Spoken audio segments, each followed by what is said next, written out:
Hello, everyone. Welcome to the December edition of One Man's Meat is Another Man's Poison podcast. I'm Dr. Joy Odimegu, a herbal medicine expert. As I mentioned last month, November, we'll be discussing herb drug interactions. For those celebrating Christmas, it's 12 days to Christmas. Today is 12th of December.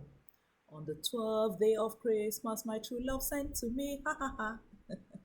I love Christmas. I'm super stoked because Christmas season is a season of rest, season of joy, season of so much merriment. We're also expecting cool weather. It has not yet come, but we are hopeful.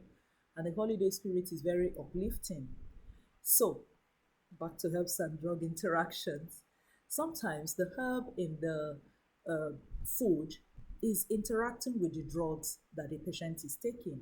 So it's important that we pay attention to this podcast to be able to know if there are issues, where to pinpoint.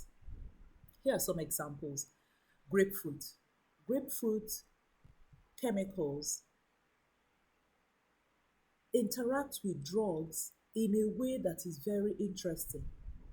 It increases the drug concentration in the blood, raising the risk of severe side effects, even toxicity. So, grapefruit, there is a form of pharmacokinetic interaction where the chemical compounds inhibits the metabolism of the drug, leading to a much higher drug concentration in the body.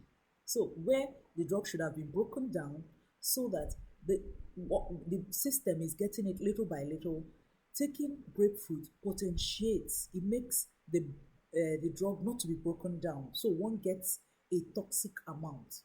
So, one should be very careful. And this is for most drugs. So, if one is on any medication, keep off grapefruit until one is off the medicines. Then bitter leaf herb.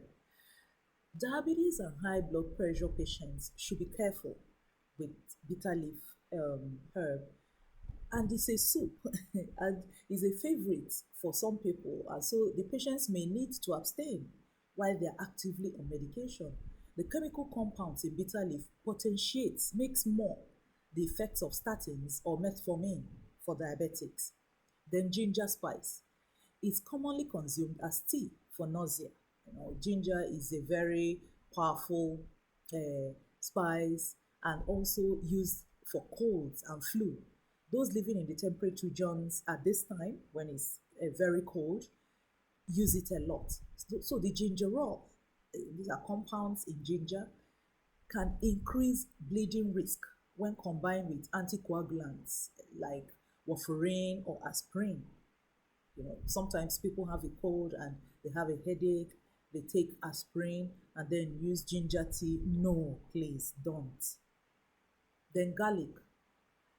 As a herb, it's used for cardiovascular health and as an antimicrobial is powerful. It contains allicin, which is a very powerful antimicrobial compound. But this compound interacts with drugs by potentiating the anticoagulant or antiplatelet activity of the drugs, increasing bleeding risk. So some researchers have even suggested that it may reduce effectiveness of some HIV medications. So one needs to be very, very careful.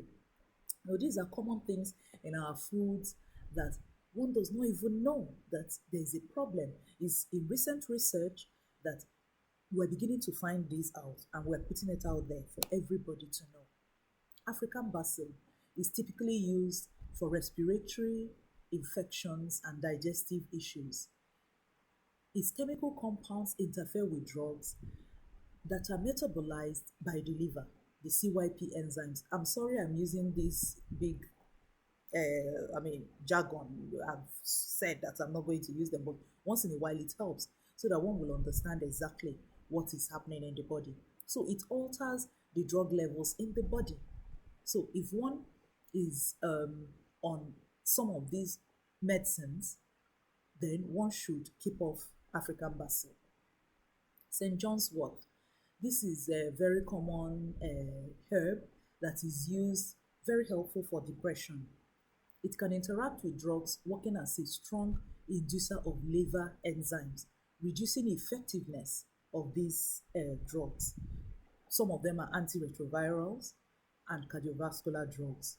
So essentially, when one is on certain medications, it's better to keep off some of these herbs. Now, even as food, if one knows, then one reduces the consumption. Once in a while, it may not matter, but continuously, daily, maybe twice a day, it may actually have some issue. Alrighty, we have come to the end of 2025. Counting my blessings. Everyone should count their blessings because in my part of the world, we say, when there is life, there is hope. Looking forward to meeting you all in 2026. Merry Christmas, everyone, and a fantastically fruitful New Year 2026. Bye for now. Keep commenting, keep subscribing. Bye.